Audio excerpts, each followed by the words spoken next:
ಪಿತನ ಸುತನ ಮತ್ತು ಪವಿತ್ರಾತ್ಮರ ನಾಮದಲ್ಲಿ ಆಮೇನ್. ಪ್ರಭು ಯೇಸುವಿನಲ್ಲಿ ಪ್ರಿಯರೇ, ಇಂದು ಒಂದು ಒಳ್ಳೆಯ ದಿನವಾಗಲಿ ಎಂದು ನಿಮ್ಮ ಜೀವನವನ್ನು ಸಮರ್ಪಿಸಿ ಪ್ರಾರ್ಥಿಸುತ್ತೇನೆ.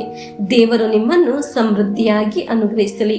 ಇಂದು ಆಲಿಸುವ ವಚನ ನಿಮಗೂ ನಿಮ್ಮ ಕುಟುಂಬಕ್ಕೂ ಅನುಗ್ರಹವಾಗಲಿ. ದೇವರು ಅನುಗ್ರಹಿಸಿ ಇಂದು ಮಾಡುವ ಎಲ್ಲ ಕೆಲಸ ಕಾರ್ಯಗಳಲ್ಲಿ ವಿಜಯ ಉಂಟಾಗಲಿ. ಪ್ರಿಯರೇ, ಸಂಪತ್ತು ಅಲ್ಲ ಸಮಸ್ಯೆ, ಆದರೆ ಸಂಪತ್ತು ಬರುವಾಗ ಮನುಷ್ಯನ ಮನೋಭಾವ ಹಲವು ಸಮಸ್ಯೆಗಳಿಗೆ ಕಾರಣ.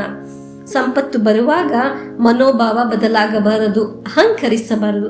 ಪ್ರಿಯರೇ, ಒಂದು ಪ್ರಶ್ನೆ, ನಿಮ್ಮ ಪರ್ಸಿನಲ್ಲಿ 10 ರೂಪಾಯಿ ಆದರೂ ಇದೆಯಾ?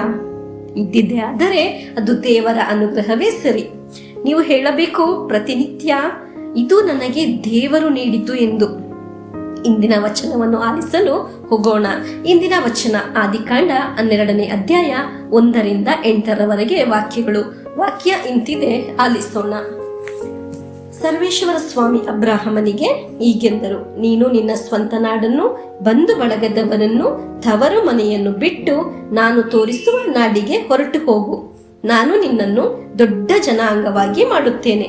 ನಿನ್ನನ್ನು ಆಶೀರ್ವದಿಸಿ ನಿನ್ನ ಹೆಸರಿಗೆ ಘನತೆ ಗೌರವವನ್ನು ತರುತ್ತೇನೆ.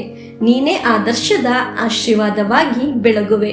ನಿನ್ನನ್ನು ಅರಸುವವರನ್ನು ನಾ ಅರಸುವೆ, ನಿನ್ನನ್ನು ಶಪಿಸುವವರನ್ನು ನಾ ಶಪಿಸುವೆ.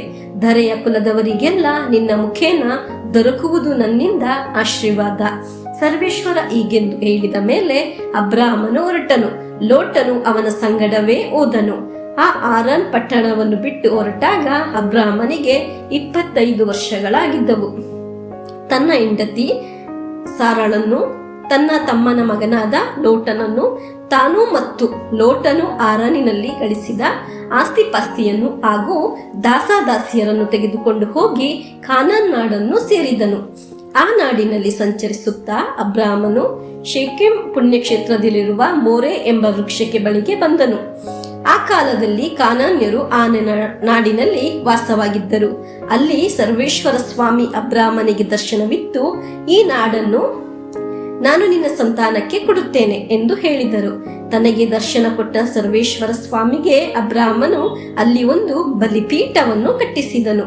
ಬಳಿಕ ಅವನು ಅಲ್ಲಿಂದ ದಕ್ಷಿಣಕ್ಕೆ ಹೊರಟು ಬೆತೇಲಿಗೆ ಪೂರ್ವಕ್ಕಿರುವ ಗುಡ್ಡಗಾಡಿಗೂ ಬಂದು ಗುಡಾರ ಹಾಕಿ ನೆಲೆಸಿದನು. ಪಶ್ಚಿಮಕ್ಕೆ ಬೆತೇಲ್, ಪೂರ್ವಕ್ಕೆ ಆಯಿ ಎಂಬ ಊರು ಇದ್ದವು. ಅಲ್ಲೂ ಸರ್ವೇಶ್ವರ ಸ್ವಾಮಿಗೆ ಒಂದು ಬಲಿಪೀಠವನ್ನು ಕಟ್ಟಿಸಿ ಅವರ ನಾಮಸ್ಮರಣೆ ಮಾಡಿ ಆರಾಧಿಸಿದನು. ಪ್ರಿಯರೇ, ಇದರಲ್ಲಿ ದೇವರು ಅಬ್ರಾಹಮನನ್ನು ಅನುಗ್ರಹಿಸಿದ್ದು ಮತ್ತು ಅನುಗ್ರಹ ಸಿಕ್ಕಿದ ಮೇಲೆ ಅಬ್ರಾಹಮನ ಮನೋಭಾವ ಬರೆದಿದೆ. ಆದಿಕಾಂಡ 12ನೇ ಅಧ್ಯಾಯ 8ನೇ ವಾಕ್ಯದಲ್ಲಿ ಕೊನೆಯಲ್ಲಿ ಹೀಗೆ ಬರೆದಿದೆ, ಸರ್ವೇಶ್ವರ ಸ್ವಾಮಿಗೆ ಒಂದು ಬಲಿಪೀಠವನ್ನು ಕಟ್ಟಿಸಿ ಅವರ ನಾಮಸ್ಮರಣೆ ಮಾಡಿ ಆರಾಧಿಸಿದನು. ದೇವರ ಅನುಗ್ರಹ ಬಂದ ಮೇಲೆಯೂ ದೇವರನ್ನು ಮರೆತಿಲ್ಲ. ಸಂಪತ್ತು ಬಂದಾಗಲೂ ಸಹ ದೇವರನ್ನು ಮರೆತಿಲ್ಲ. ಮರೆಯಬಾರದು, ಅಹಂಕರಿಸಬಾರದು. ತಾಳ್ಮೆಯಿಂದ ಕೃತಜ್ಞತೆಯಿಂದ ಸ್ತುತಿಸಿ ನಿಲ್ಲಲು ಸಾಧ್ಯವಾಗಬೇಕು. ಅದು ನಿಮ್ಮ ಅನುಗ್ರಹದ ಮಿತಿಯಿಲ್ಲದ ದೇವರ ಕಟಾಕ್ಷ ಇನ್ನೂ ಸಹ ಬರುತ್ತದೆ. ಅದನ್ನು ಕುರಿತು ಆದಿಕಾಂಡ 13ನೇ ಅಧ್ಯಾಯ 1ರಿಂದ 4ರವರೆಗೆ ಆಲಿಸೋಣ. ಅಬ್ರಾಹಮನು ತನ್ನದೆಲ್ಲವನ್ನು ತೆಗೆದುಕೊಂಡು ಹೆಂಡತಿ ಮತ್ತು ಲೋಟನ ಸಂಗಡ ಈಜಿಪ್ಟಿಗೆ ಬಿಟ್ಟು ಕಾನಾನ್ ನಾಡಿನ ದಕ್ಷಿಣ ಪ್ರಾಂತ್ಯಕ್ಕೆ ಬಂದನು. ಆಗ ಅವನಿಗೆ ಪಶು ಪ್ರಾಣಿಗಳಿದ್ದವು, ಬೆಳ್ಳಿ ಬಂಗಾರವಿತ್ತು. ಅವನೀಗ ಘನ ಧನವಂತನಾಗಿದ್ದನು. ಅಲ್ಲಿಂದ ಮುಂದೆ ಪ್ರಯಾಣ ಮಾಡುತ್ತಾ ಬೆತೇಲಿಗೂ ಆಯಿ ಎಂಬ ಊರಿಗೂ ನಡುವೆ ತಾನು ಹಿಂದೆ ಗುಡಾರ ಹಾಕಿ ಬಲಿಪೀಠವನ್ನು ಕಟ್ಟಿಸಿದ ಕ್ಷೇತ್ರವನ್ನು ತಲುಪಿದನು. ಅಲ್ಲಿ ಸರ್ವೇಶ್ವರ ಸ್ವಾಮಿಯ ನಾಮಸ್ಮರಣೆ ಮಾಡಿ ಆರಾಧಿಸಿದನು. ಇಷ್ಟು ಸಂಪತ್ತು ಇದ್ದರೂ ಅವನ ಮನೋಭಾವನೆ ಬದಲಾಗಲಿಲ್ಲ, ಅಹಂಕರಿಸಲಿಲ್ಲ. ಇದು ಅಬ್ರಾಹಮನ ಜೀವನ ಒಂದು ಅನುಗ್ರಹವಾಗಲು ಕಾರಣ. ಹಲ್ಲೆಲೂಯ. ದೇವರು ಸಂಪತ್ತನ್ನು ಅನುಗ್ರಹವಾಗಿ ನಮಗೆ ಕೊಡುವಾಗ ಹಲವಾರ ಮನಸ್ಸು ಬದಲಾಗುತ್ತದೆ, ಬದಲಾಗಬಾರದು. ಮನೋಭಾವನೆ ಎಂದಿಗೂ ಬದಲಾಗಬಾರದು.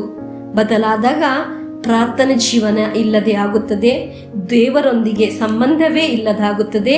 ಆಮೇಲೆ ಪ್ರಾರ್ಥನೆಯೂ ಇಲ್ಲ, ದೇವಾರಾಧನೆಯೂ ಇಲ್ಲ, ವಿಶ್ವಾಸವೂ ಇಲ್ಲ. ಆಮೇಲೆ ನಮಗೇನೆ ಗೊತ್ತಿಲ್ಲದೆ ನಾವು ಒಂದು ಹೆಜ್ಜೆ ಸೋಲುತ್ತಾ ಹೋಗುತ್ತೇವೆ. ನಮ್ಮ ಜೀವನ ಸೋಲುಗಳಿಗೆ ಕಾರಣವಾಗುತ್ತದೆ.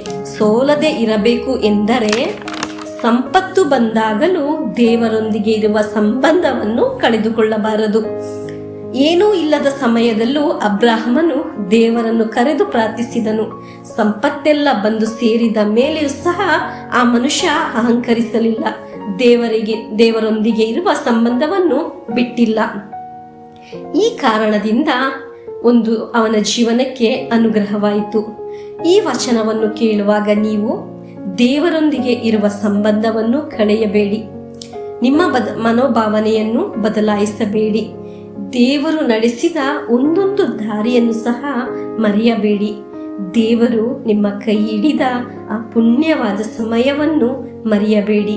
ಯಾವಾಗಲೂ ನೀವು ಹೇಳಬೇಕು, ದೇವರು ಕೊಟ್ಟಿದ್ದಲ್ಲದೆ ನನ್ನ ಜೀವನದಲ್ಲಿ ಒಂದು ಸಹ ಇಲ್ಲ. ದೇವರನ್ನು ಎಲ್ಲಿ ಮಹಿಮೆ ಪಡಿಸಲು ಸಾಧ್ಯವೋ, ಯಾವ್ಯಾವ ಜಾಗದಲ್ಲಿ ಮಹಿಮೆ ಪಡಿಸಲು ಸಾಧ್ಯವೋ ಎಲ್ಲ ಸಮಯದಲ್ಲೂ ದೇವರನ್ನು ಮಹಿಮೆ ಪಡಿಸಬೇಕು. ಆಗ ನಿಮಗೆ ಇರುವ ಐಶ್ವರ್ಯ ಇನ್ನೂ ಸ್ಥಿರವಾಗಿ ಇರುತ್ತದೆ. ಆ ಐಶ್ವರ್ಯವನ್ನು ದೇವರು ನಿಮ್ಮಲ್ಲಿ ನೆಲೆಗೊಳಿಸುತ್ತಾರೆ. ನಮ್ಮ ಮಕ್ಕಳಿಗೂ ಸಹ ಇದನ್ನು ನಾವು ಹೇಳಿಕೊಡಬೇಕು. ದೇವರು ಕೊಟ್ಟಿದ್ದಲ್ಲದೆ ನಮ್ಮ ಜೀವನದಲ್ಲಿ ಒಂದೂ ಇಲ್ಲ ಎಂದು. ದೇವರನ್ನು ಮಹಿಮೆ ಪಡಿಸೋಣ. ಈ ವಚನದೊಂದಿಗೆ ಸೇರಿ ದೇವರ ಆಶೀರ್ವಾದವನ್ನು ಸ್ವೀಕರಿಸೋಣ. ನಮ್ಮ ಪ್ರಭು ಯೇಸು ಕ್ರಿಸ್ತರ ವರಪ್ರಸಾದವು, ದೇವರ ಪ್ರೀತಿಯು, ಪವಿತ್ರಾತ್ಮರ ಅನ್ಯೋನ್ಯತೆಯು ನಮ್ಮೊಡನೆ ಇರಲಿ. ಎಲ್ಲ ರೋಗಗಳಿಂದ, ಅಪಘಾತಗಳಿಂದ, ದುರ್ಮರಣಗಳಿಂದ, ಅಕಾಲಿಕ ಮರಣದಿಂದ, ಮೋಸ ವಂಚನೆ ಇದರಿಂದೆಲ್ಲ ದೇವರು ನಮ್ಮನ್ನು ಸಂರಕ್ಷಿಸಲಿ. Hallelujah, amen.